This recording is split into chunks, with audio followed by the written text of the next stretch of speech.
La moitié des blés français est destinée au marché intérieur. Et sur ce marché intérieur, un bon tiers va à l'alimentation humaine. Le reste se partage entre l'alimentation animale puis les débouchés industriels. L'autre partie est destinée à l'export. Et l'export, c'est d'abord de l'alimentation humaine.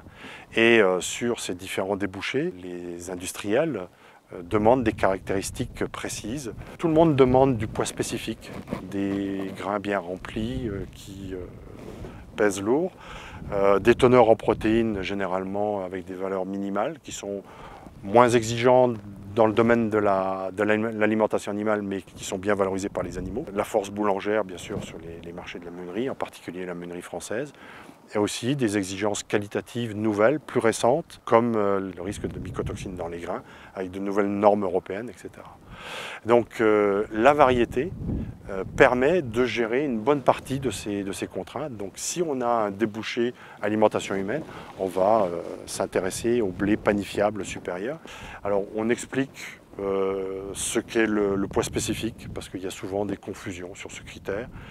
Ce n'est pas une description directe de la qualité d'un grain, c'est le poids qu'occupe un certain volume de grains. Ça correspond, pour ceux qui transportent les grains, à la capacité de remplissage. Ce qu'on va mettre dans un camion, dans un bateau, dans un train, selon le PS, qui peut varier de 10%, on peut charger 10% de tonnage en plus ou pas. Quand le grain est humide, quand les grains sont mal remplis, quand il y a des impuretés, il y a une dégradation du PS. Après, il y a la force boulangère, le W, qui est une méthode de laboratoire qui permet d'approcher l'aptitude à faire du pain.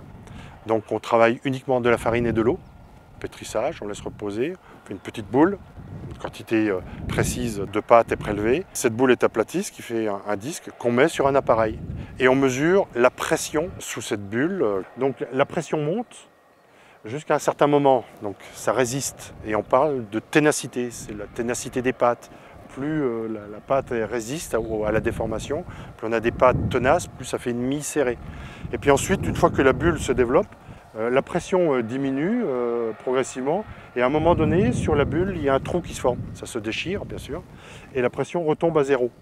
Et en fait, le temps durant lequel la bulle va se déformer, c'est l'extensibilité de la pâte. Et on parle du rapport P sur L, l'équilibre du W. L'agriculteur, quand il livre, on lui donne son poids spécifique, sa teneur en protéines et son humidité sur chaque livraison.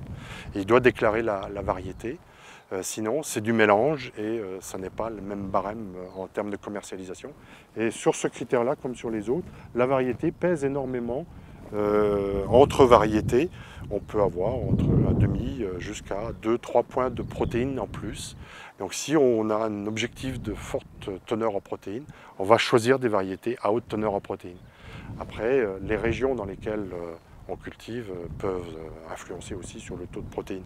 Mais c'est d'abord la variété qui importe le plus.